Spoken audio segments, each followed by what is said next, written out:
It's day 63. I've been working on accounting all day long. I had the day off from my normal job, but I have to get this finished, and I've got another couple days on it.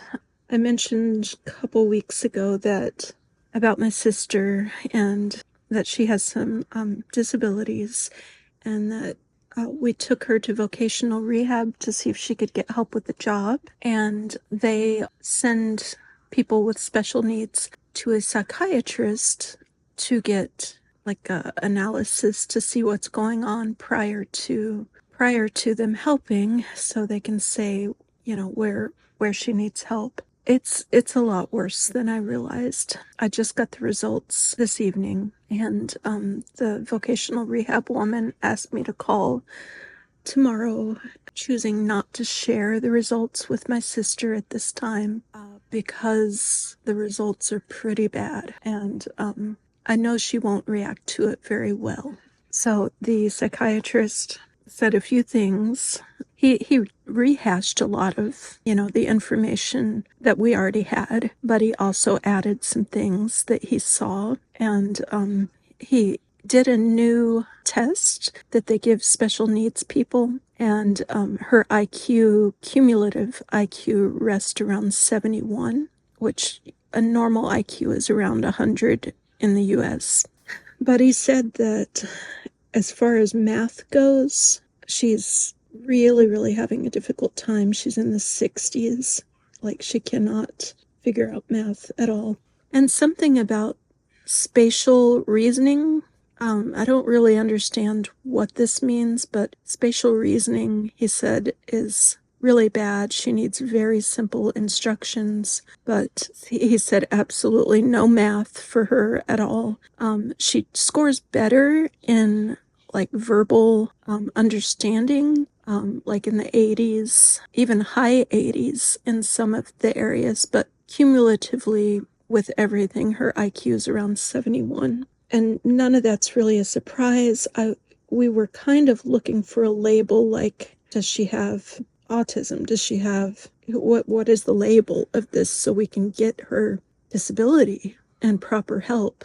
But he didn't put a proper label on that, but he did talk about her psychological issues and said some things that I wasn't aware of. I mean, I know because I live with her day in and day out, and I know she's got some problems, but it's much more severe than we realized. Anyways, he says that he's not going to recommend that she work. Doesn't have anything to do with her math skills or learning disability. It's psychologically what's going on. And he says that she needs to see another psychologist and be medicated before he would feel right about putting her in the workforce. So, and then he said, only certain things could she do. So the good news is this will build a strong case for us getting disability for her and some help for her, which she really needs. The bad news is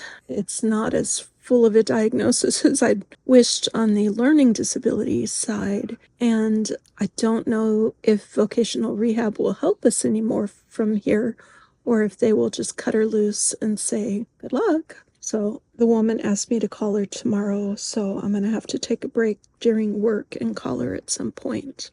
I think I mentioned before, I'm not telling her. I sent it to an aunt who knows us well.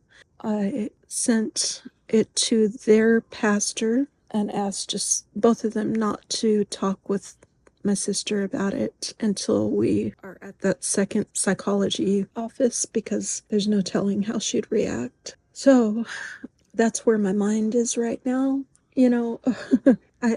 I also plan on changing how I interact with her a little bit. It's hard for me I don't have training with special needs people other than living with her, growing up with her and living with her the past 10 years. But I'm not trained in how to appropriately understand what's going on, especially with this new revelation we found out. But it's kind of like how there's different methods for how to deal with someone with Alzheimer's, for example. And I'm definitely probably not dealing with her in the right way. So I'm going to change how I deal with her and see if that helps. I'm not going to expect as much from her, and I'm going to keep things very simple in how I talk to her from now on. You know, there's a lot I want to do with my life and a lot I want to change in my life. And I definitely feel like I'm pouring from an empty cup most days. I just feel like I'm running on steam most of the time. Having someone like her to care for just seems, and my dad. I mean, my dad, relatively easy. He's like a young Sheldon that's getting dementia and is older. So, like, I will find suitcases full of socks where he's put all his socks in a suitcase and suddenly wants to go buy new socks. And he doesn't know why he's put them all in a suitcase. It's just ridiculous. But he's relatively easy to handle, especially if things are really organized compared to my sister. There's some problems. Anyways, I don't know if anything's going to get changed by my 50th birthday, but at least we're making headway on this issue that needs help. She needs disability and she needs help bad. So, and that will take a huge stressor off of us once we can get that help, and we'll go from there. I'm going to wrap up. I still have some things to do tonight before I go to bed.